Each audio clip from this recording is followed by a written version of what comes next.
what I heard yesterday, Mike, is that whether you wanted to or not, some people just decided to take a mortgage payment break. Some people have some pretty hefty mortgages. And during COVID, many people were either unemployed, they were laid off, or they took a pay cut to stay employed. Right. And it was the right thing to do at the time. Now, what we weren't told was that if you did opt to have your mortgage payment deferred, that you were going to have a negative impact on your credit bureau. Can you talk to me about this? Well, it's not necessary, but it can happen. So here's the truth about deferring any sort of payments, taking a payment holiday or deferrals of those payments, is it is allowed to do it. It's dependent upon the lender. So if they have given you the option to do it, then there's nothing wrong with opting for it, but it depends on how that lender then I guess I don't know the exact term that are used by the credit agencies, but it depends on how they record that missed payment. Is it a missed payment? Is it an allowed deferral? It really depends on how they register it. Because if you look at the credit rating agencies, if they see that a payment is late or missed, it hurts your credit rating. And literally, a late payment can hurt your credit score by 150 points. It's nuts. It's absolutely crazy, especially when you talk about, you mean I was 2 days late on my cell phone payment and that's hurting my credit. So, if you talk to your mortgage lender or anyone who administers one of your loans, a vehicle loan, and they're giving you a holiday or permission to defer a payment, you really have to make sure that they have recorded or sent that transaction recording properly to the credit agency. So what would be recorded as? What would be the proper wording to use? Well, essentially what you need to do is you have to enter an agreement with your lender. It needs to be on paper that this is what we're doing. You can't just take somebody's word for it or some verbal. In this environment, all credit agencies and these financial institutions have had a huge influx of calls from people saying, hey, I hear I can defer my mortgage. Tell me about that. And they're having to employ anyone they can to handle the volumes, and they may not be fully trained on how to communicate these things and certainly not on how to record them. So if you're going to enter into an agreement to do it, you need more than just a conversation with someone. You need paperwork. Yes, but here is the part that I don't understand. Yeah. For many people, this was not a voluntary thing. Being unemployed was essentially forced by the government. The government forced most people to stay home. And as we know, most Canadians are 1 or 2 paychecks away from financial insolvency. And that's a terrifying statistic. Right. Now, and on that basis, when you did not choose to be unemployed, when the government forced the unemployment on you, when the government forced businesses to shut down, how can that be used against the consumer in any way, shape, or form unless the intent of the financial institution was evil in the first place? Yeah, so it shouldn't harm you, but if it was recorded improperly, if it was recorded hastily because the volumes are just too high and the people weren't paying attention to how it was recorded, it can affect you. So you can enter an agreement. It's perfectly lawful to do so, and it can have, and it should have, no effect on your credit rating as long as it was done properly. Now, why do you think that the bureaus themselves, TransUnion and Equifax, are not looking at this as extenuating circumstances? They are, but all of their systems are electronic and automated. So if a car lender sends in a bunch of electronic transactions and they're all just recorded as missed, instead of we entered an agreement and they've been lawfully deferred, Equifax isn't examining that. They just get electronic records, missed payment. Interesting. Now, so, I don't know what your expertise is on this credit situation, but how can you correct that? For example, if you had an 850 credit score at the beginning of the COVID situation, and you, even though you didn't need to, you decided to take a mortgage vacation and invest the money somewhere else because your mortgage was 2%. Meanwhile, the stocks went on sale for like 3 or 4 months, and you decided to buy stocks instead.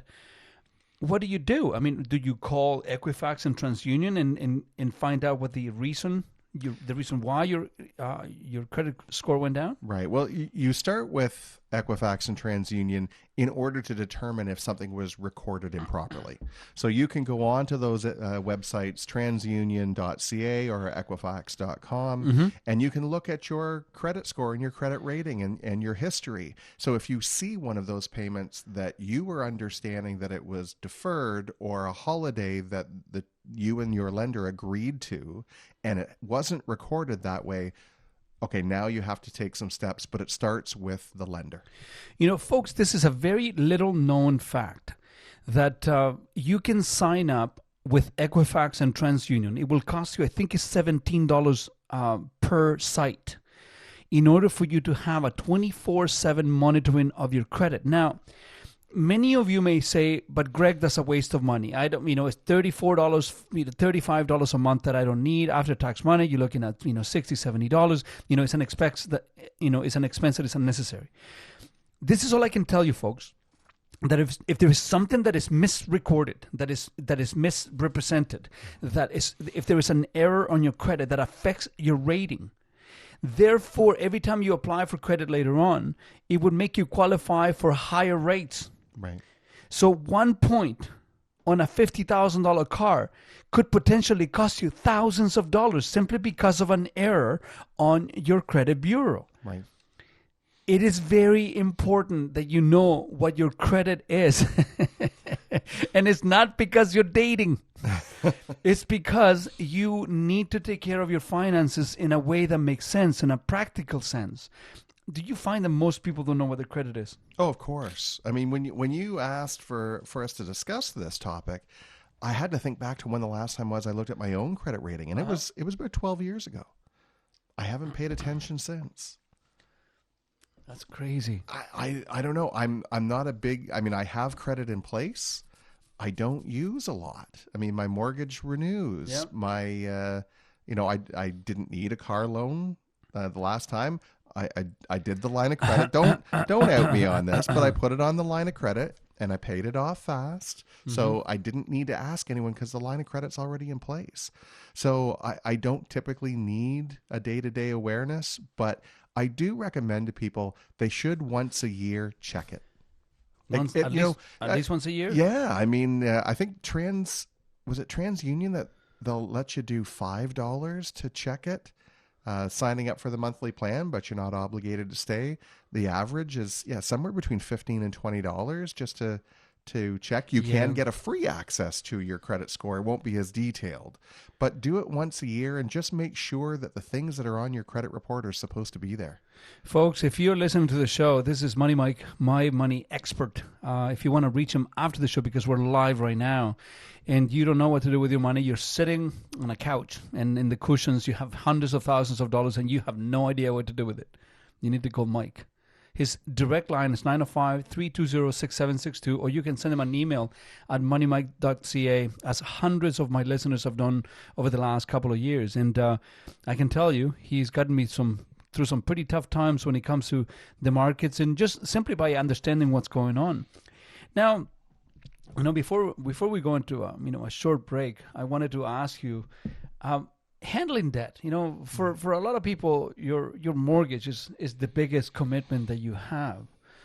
What is a good strategy, to handle that debt? Because it's the most expensive thing that you pay every single month. It is. And in this environment, as you said, a lot of people, because their employment situation became a lot more unpredictable in this environment because of government expectations, and some businesses were greatly affected, and people lost their jobs.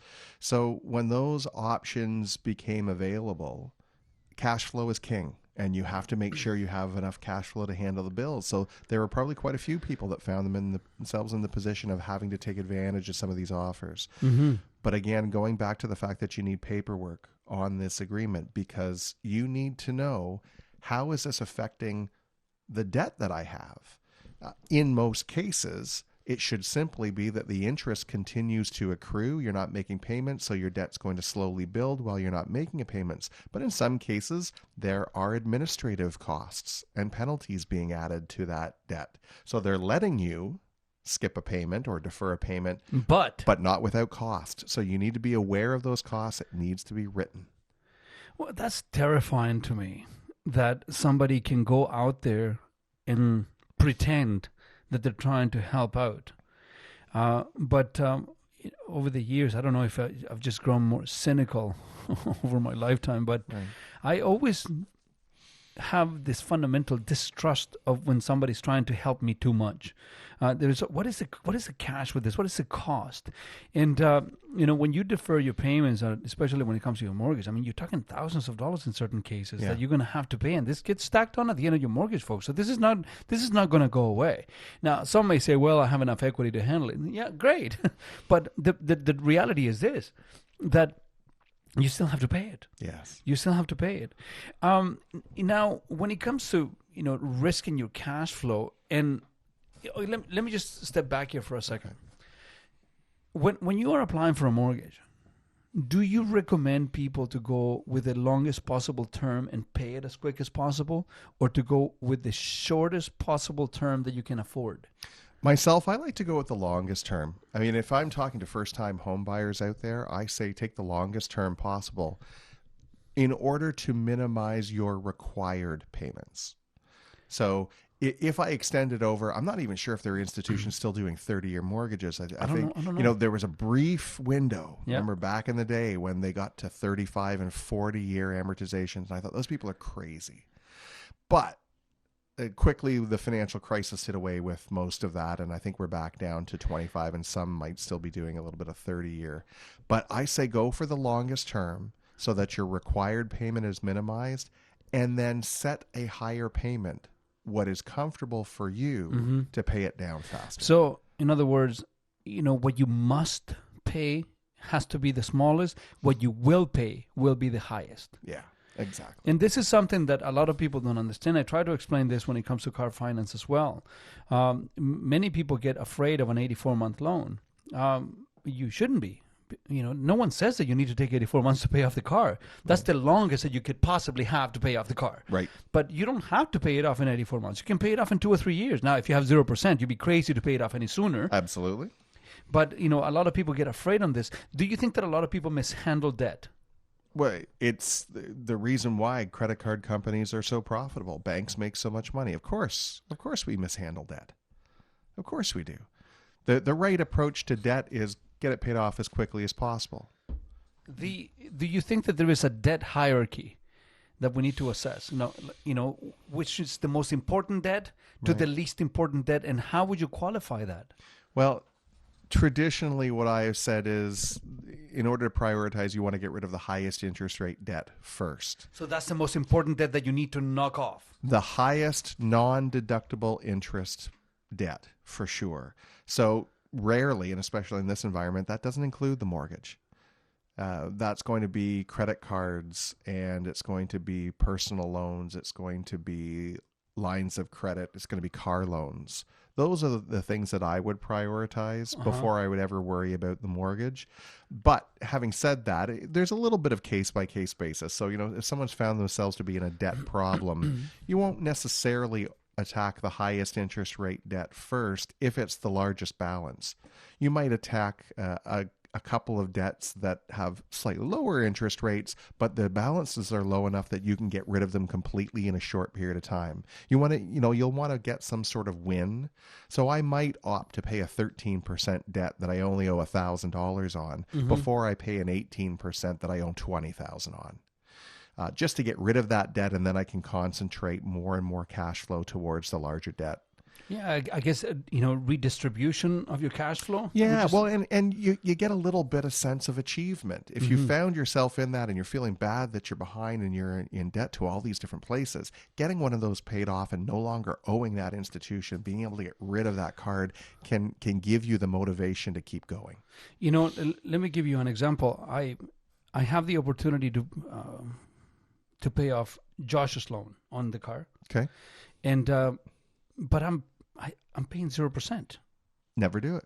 So, this is not something that I should be doing at all. If you have a 0% debt and somebody says to me, your payment's going to be, it doesn't matter, $300, $400, $500, $800 a month, whatever the time frame is, it's like saying you owe me $800, but pay it to me in 4 years.